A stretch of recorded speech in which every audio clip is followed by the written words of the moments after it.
Hi friends, welcome to Avees financial focus. നമ്മൾ discuss ചെയ്യാൻ പോകുന്നത് പ്രൈസ് ടു സെയിൽസ് റേഷ്യോ എന്താണെന്നാണ്. സ്റ്റോക്ക് മാർക്കറ്റിൽ പ്രൈസ് ടു സെയിൽസ് റേഷ്യോ എന്ന് പറഞ്ഞു കഴിഞ്ഞാൽ ഒരു വാല്യുവേഷൻ റേഷ്യോ ആണ്.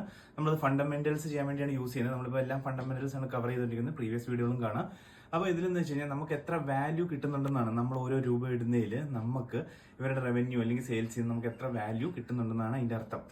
അപ്പോൾ നമുക്കിതൊരു മനസ്സിലാക്കാം. ഇതിന്റെ ഒരു ഫോർമുല എന്ന് പറയുന്നത് മാർക്കറ്റ് ക്യാപിറ്റലൈസേഷൻ ഡിവൈഡഡ് ബൈ നമ്മുടെ റവന്യൂ എന്ന് പറയുന്ന സംഭവം, റവന്യൂ ഓർ സെയിൽസ്. അപ്പൊ നമുക്ക് സപ്പോസ് ഒരു കമ്പനി XYZ കമ്പനിയാണെന്ന് വിചാരിക്കുക. അതിന്റെ മാർക്കറ്റ് ക്യാപിറ്റലൈസേഷൻ 1000 crores ആണെന്ന് വിചാരിക്കുക. ഡിവൈഡഡ് ബൈ നമുക്കിപ്പോൾ റവന്യൂ ഒരു 800 ആണെന്ന് വിചാരിക്കാം. അപ്പൊ ഇതിനെ ഡിവൈഡ് ചെയ്യുമ്പോൾ നമുക്ക് 1.25 ആണ് കിട്ടുന്നത്.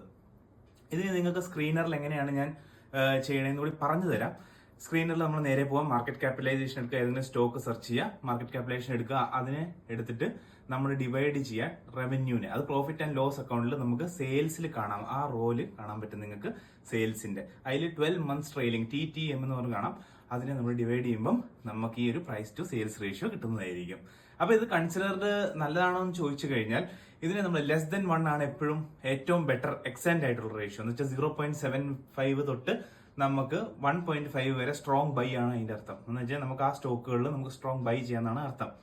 ഇനി ഇതിന് മേളിലാണെങ്കിൽ കൺസിഡേർഡ് ആവറേജ് ആണ്. ഇപ്പം 2 വരെയൊക്കെ വരുവാണെങ്കിൽ ആവറേജ് എന്ന് പറയാം. പക്ഷെ 3ന് മുകളിലാണെങ്കിൽ ഹൈ റിസ്ക് ആണത്.